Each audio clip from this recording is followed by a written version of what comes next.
Editor's note: Happy Independence Day. On July 4, 1914, President Woodrow Wilson gave the following Independence Day speech. Our Chairman and fellow citizens, we are assembled to celebrate the 138th anniversary of the birth of the United States. I suppose that we can more vividly realize the circumstances of that birth standing on this historic spot than it would be possible to realize them anywhere else. The Declaration of Independence was written in Philadelphia. It was adopted in this historic building by which we stand. I have just had the privilege of sitting in the chair of the great man who presided over the deliberations of those who gave the Declaration to the world. My hand rests at this moment upon the table upon which the Declaration was signed. We can feel that we are almost in the visible and tangible presence of a great historic transaction. Have you ever read the Declaration of Independence or attended with close comprehension to the real character of it when you have heard it read? If you have, you will know that it is not a 4th of July oration. The Declaration of Independence was a document preliminary to war.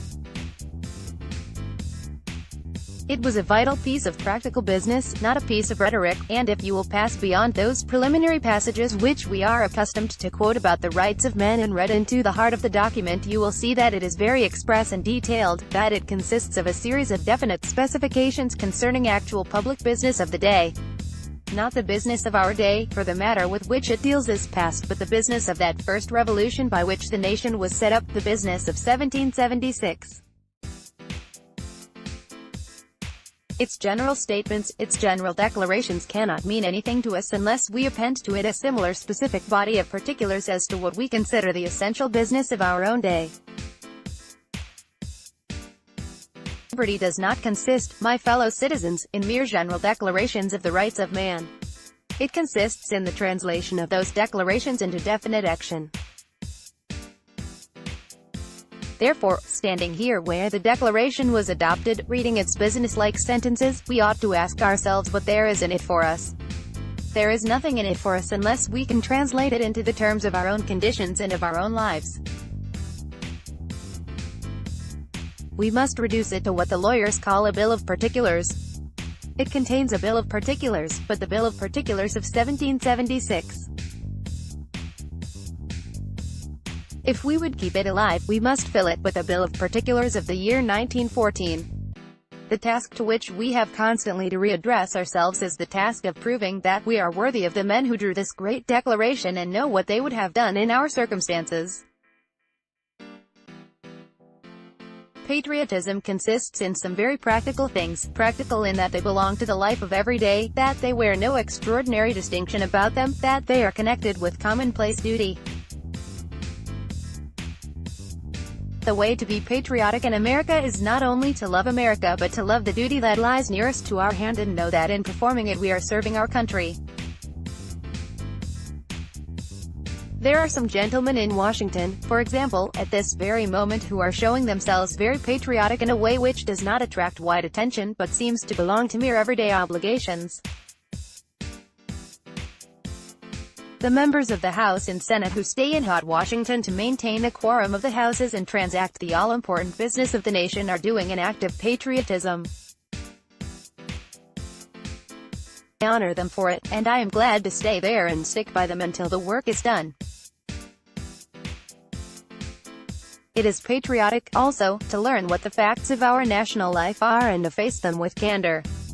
I've heard a great many facts stated about the present business condition of this country, for example, a great many allegations of fact, at any rate, but the allegations do not tally with one another.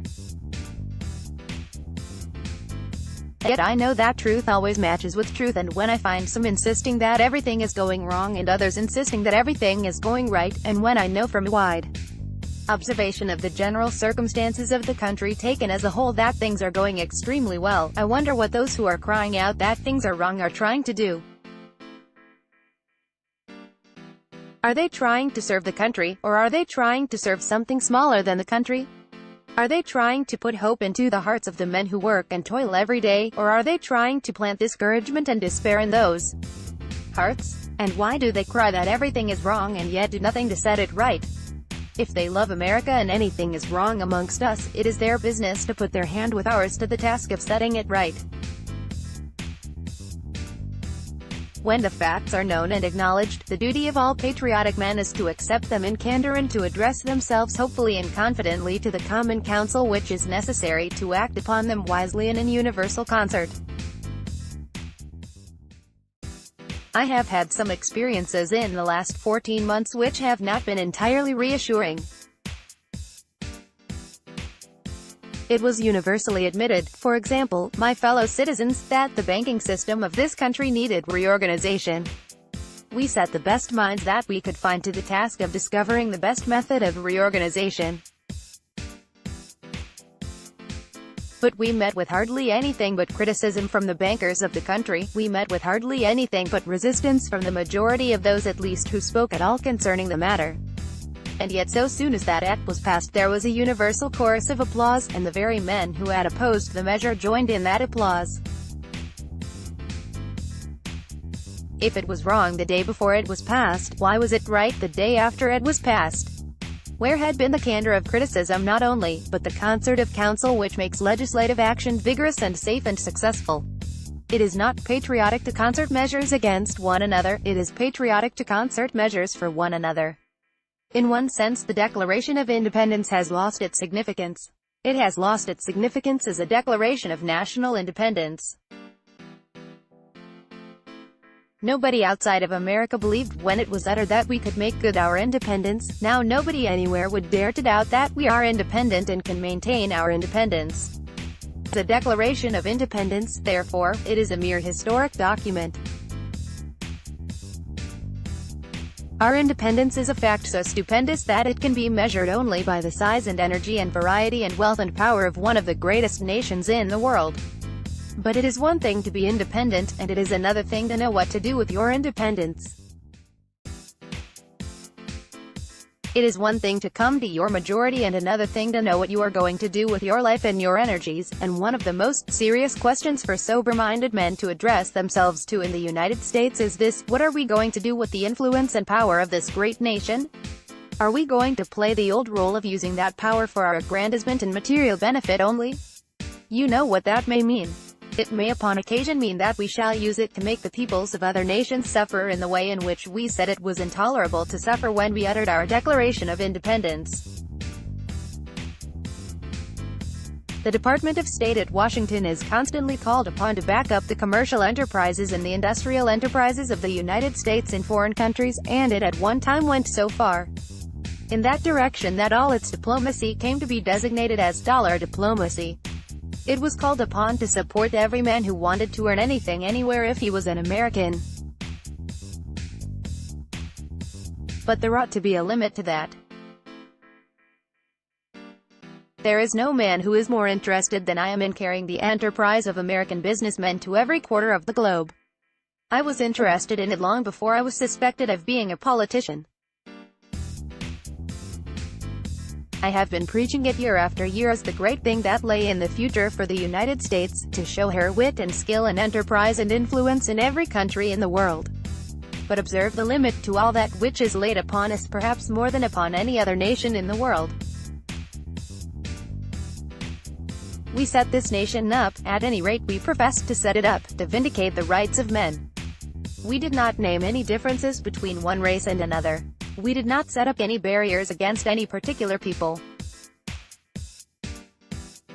We opened our gates to all the world and said, let all men who wish to be free come to us and they will be welcome. We said, this independence of ours is not a selfish thing for our own exclusive private use. It is for everybody to whom we can find the means of extending it. We cannot with that oath taken in our youth, we cannot with that great ideal set before us when we were a young people and numbered only a scant 3 million, take upon ourselves, now that we are 100 million strong, any other conception of duty than we then entertained. If American enterprise in foreign countries, particularly in those foreign countries which are not strong enough to resist us, takes the shape of imposing upon and exploiting the mass of the people of that country, it ought to be checked and not encouraged. I am willing to get anything for an American that money and enterprise can obtain except the suppression of the rights of other men. I will not help any man by a power which he ought not to exercise over his fellow beings. You know, my fellow countrymen, what a big question there is in Mexico.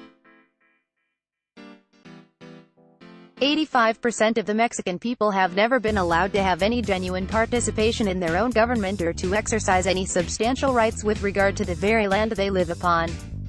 All the rights that men most desire have been exercised by the other 15%. Do you suppose that circumstance is not sometimes in my thought? I know that the American people have a heart that will beat just as strong for those millions in Mexico as it will beat, or has beaten, for any other millions elsewhere in the world, and that when once they conceive what is at stake in Mexico they will know what ought to be done in Mexico. I hear a great deal said about the loss of property in Mexico and the loss of the lives of foreigners, and I deplore these things with all my heart. Undoubtedly, upon the conclusion of the present disturbed conditions in Mexico, those who have been unjustly deprived of their property or in any wise unjustly put upon ought to be compensated. Men's individual rights have no doubt been invaded, and the invasion of those rights has been attended by many deplorable circumstances which ought sometime, in the proper way, to be accounted for. But back of it all is the struggle of a people to come into its own, and while we look upon the incidents in the foreground, let us not forget the great tragic reality in the background which towers above the whole picture. A patriotic American is a man who is not niggardly and selfish in the things that he enjoys that make for human liberty and the rights of man. He wants to share them with the whole world, and he is never so proud of the great flag under which he lives as when it comes to mean to other people as well as to himself a symbol of hope and liberty. I would be ashamed of this flag if it ever did anything outside America that we would not permit it to do inside of America. The world is becoming more complicated every day, my fellow citizens. No man ought to be foolish enough to think that he understands it all. And, therefore, I am glad that there are some simple things in the world. One of the simple things is principle. Honesty is a perfectly simple thing. It is hard for me to believe that in most circumstances when a man has a choice of ways he does not know which is the right way and which is the wrong way. No man who has chosen the wrong way ought even to come into Independence Square. It is holy ground which he ought not to tread upon. He ought not to come where immortal voices have uttered the great sentences of such a document as this Declaration of Independence upon which rests the liberty of a whole nation. So I say that it is patriotic sometimes to prefer the honor of the country to its material interest. Would you rather be deemed by all the nations of the world incapable of keeping your treaty obligations in order that you might have free tolls for American ships? The treaty under which we gave up that right may have been a mistaken treaty, but there was no mistake about its meaning. When I have made a promise as a man I try to keep it, and I know of no other rule permissible to a nation. The most distinguished nation in the world is the nation that can and will keep its promises even to its own hurt. And I want to say parenthetically that I do not think anybody was hurt. I cannot be enthusiastic for subsidies to a monopoly, but let those who are enthusiastic for subsidies ask themselves whether they prefer subsidies to unsullied honor. The most patriotic man, ladies and gentlemen, is sometimes the man who goes in the direction that he thinks right even when he sees half the world against him. It is the dictate of patriotism to sacrifice yourself if you think that that is the path of honor and of duty.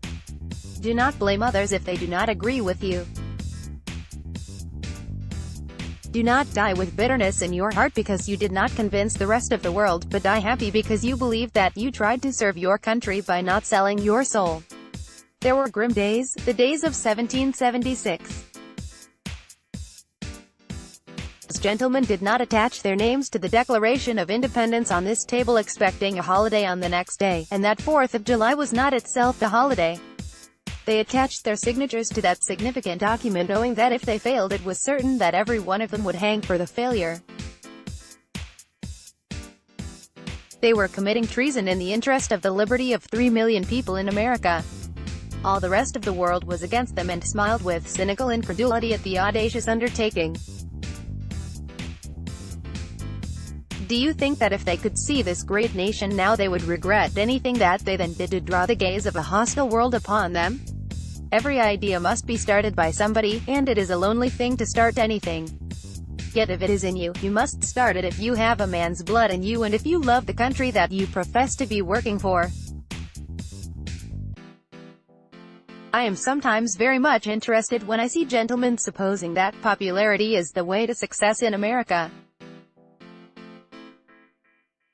The way to success in this great country, with its fair judgments, is to show that you are not afraid of anybody except God and His final verdict. If I did not believe that, I would not believe in democracy. If I did not believe that, I would not believe that people can govern themselves. If I did not believe that the moral judgment would be the last judgment, the final judgment, in the minds of men as well as the tribunal of God, I could not believe in popular government. But I do believe these things, and therefore, I earnestly believe in the democracy not only of America but of every awakened people that wishes and intends to govern and control its own affairs. It is very inspiring, my friends, to come to this that may be called the original fountain of independence and liberty in American, and here drink the draughts of patriotic feeling which seem to renew the very blood in one's veins. Down in Washington sometimes when the days are hot and the business presses intolerably and there are so many things to do that it does not seem possible to do anything in the way it ought to be done. It is always possible to lift one's thought above the task of the moment and, as it were, to realize that great thing of which we are all parts, the great body of American feeling and American principle. No man could do the work that has to be done in Washington if he allowed himself to be separated from that body of principle. He must make himself feel that he is a part of the people of the United States, that he is trying to think not only for them, but with them, and then he cannot feel lonely. He not only cannot feel lonely but he cannot feel afraid of anything. My dream is that as the years go on and the world knows more and more of America, it will also drink at these fountains of youth and renewal, that it also will turn to America for those moral inspirations which lie at the basis of all freedom, that the world will never fear America unless it feels that it is engaged in some enterprise which is inconsistent with the rights of humanity, and that America will come into the full light of the day when all shall know that she puts human rights above all other rights and that her flag is the flag not only of America but of humanity. What other great people has devoted itself to this exalted ideal? To what other nation in the world can all eyes look for an instant sympathy that thrills the whole body politic when men anywhere are fighting for their rights? I do not know that there will ever be a declaration of independence and of grievances for mankind, but I believe that if any such document is ever drawn it will be drawn in the spirit of the American Declaration of Independence, and that America has lifted high the light which will shine unto all generations and guide the feet of mankind to the goal of justice and liberty and peace. Woodrow Wilson was the 28th President of the United States. Image, Woodrow Wilson Presidential Library Archives.